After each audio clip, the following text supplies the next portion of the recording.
বাইৰে বিদেশি চাম ফাঁকি দিয়ে আনিল আসাম, সেইটো এটা দুখৰ গীত, তাতো নৃত্য কৰি আছে। আৰু ইফালে যাৱা গীতত গায়, যাৱা মাই যাৱা কিয়া কিয়া যাৱা, যাৱা মাই জাগলো এক পাতা দুই পাতা চৈৰে, তেনেকুৱা আৰু গায়, চাই বহু ৰাণী এক বহু কানি, কানি কো দে মা ঘইলা ভৰ পানী, এইবিলাক যাৱা গীতৰ ঠাট।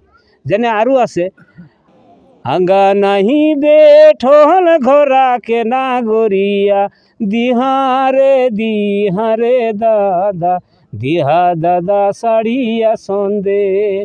বনীবিলাকে দাদাসকলক কৈছে, কৰম পূজা কৰিম, যাৱা ধৰিছোঁ, মোক হাৰি আনি দে, মোক টোপা আনি দে, মোক পাচি আনি দে। সেইবিলাক গীতৰ যোগেদি যাৱা গীতৰ গীত। তাৰপিছত আহিছে ঝুমৰ গীত, কাহিনী বুঢ়া হয়, কাহিনী নৃত্য, কাহিনীটো এটা কেইবাটা ভাগত কাহিনীটো কোৱা হয়, বিভিন্ন জনগোষ্ঠীৰ বিভিন্ন গীত। কিন্তু কাহিনীৰ ভিতৰ ভাগত কি কথা কোৱা আছে, কাহিনীৰ ভিতৰ ভাগত কেইবাটা কথা কোৱা আছে। বগৰী গছ পায়, কাহিনী গাই গৰু পায়, ঘৰিয়াল পায়, নদী পায়, পানী পায়, গোটেই ব্যৱস্থাবিলাক কেলে এইবিলাক হৈ আছে, গোটেই কথাবিলাক কোৱা হয়।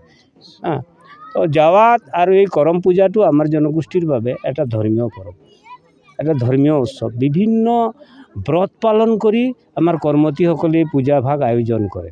এইটো এতিয়াতো সাধাৰণতে চব জনগোষ্ঠীয়ে কৰম পৰৱৰ ঝুমৰ নাচ গানটো লৈছে, কিন্তু তাত্ত্বিক কথাবিলাক তেওঁলোকে বোধগম্য হ'ব পৰা নাই। জাষ্ট বাগিচাৰ ল'ৰা ছোৱালীয়ে ৰঙা পাৰি বগা শাৰী পিন্ধি নৃত্য কৰে, সেইটোকে ঝুমৰ কয়। কিন্তু ঝুমৰ ভিতৰত যে এটা ডাঙৰ পাৰ্ট যাৱা অংকুৰিত কৰ্মতীৰ ব্ৰত, এইবিলাক বহু মানুহে বোধগম্য আজিও হোৱা নাই। কৰিছে এইটো প্ৰচেষ্টা, কিন্তু সময়টো ঝুমৰৰ সময় নহয়, এটা অসময়ত কৰিছে চৰকাৰে।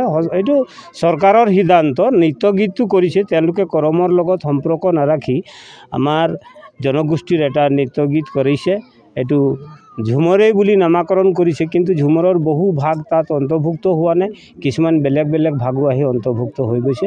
এইটো ঝুমৰ নাচ বুলিয়ে কৈছে। এইটো চৰকাৰৰ পদক্ষেপক আমি ধন্যবাদ জনাইছোঁ। মই চৰকাৰৰ সেই কমিটিত আছোঁ, আমিও সহযোগ কৰি আছোঁ যাতে এইটো এটা সফল ৰূপায়ণ হওক আৰু আমাৰ জনগোষ্ঠীৰ নৃত্য গীতটো বিশ্বব্যাপী প্ৰচাৰ হওক, সেইটোৱে মই কামনা কৰিছোঁ। চৰকাৰক অভিবাদন জনাইছোঁ।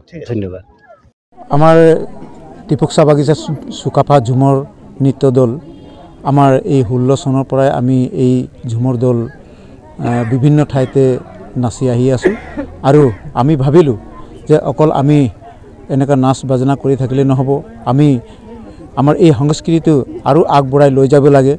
আৰু আমাৰ এই সমাজখন ধৰি থ'বলৈ হ'লে আমি এই সাংস্কৃতিক দিশটো বজাই ৰাখিব লাগিব। সেয়ে আমি আজি 73জনী ছোৱালী লৈ মেলি আজি ঝুমৰ কৰ্মশালা আয়োজন কৰিছোঁ। আৰু আজি হৈছে সামৰণি অনুষ্ঠান, আৰু এই অনুষ্ঠানত আমি বিভিন্ন শিল্পীসকলক মাতিছিলোঁ আৰু তেখেতসকলেও আহি ইয়াত উপস্থিত হ'ল। আমি যিখিনি কৰিবলগীয়া আমি কৰিলোঁ, আৰু চৰকাৰক আমি ধন্যবাদ জ্ঞাপন কৰিব বিচাৰিছোঁ যে আজি আমাৰ চাহ জনগোষ্ঠীৰ ঝুমৰ বিশ্ব দৰবাৰলৈ লৈ গৈছে।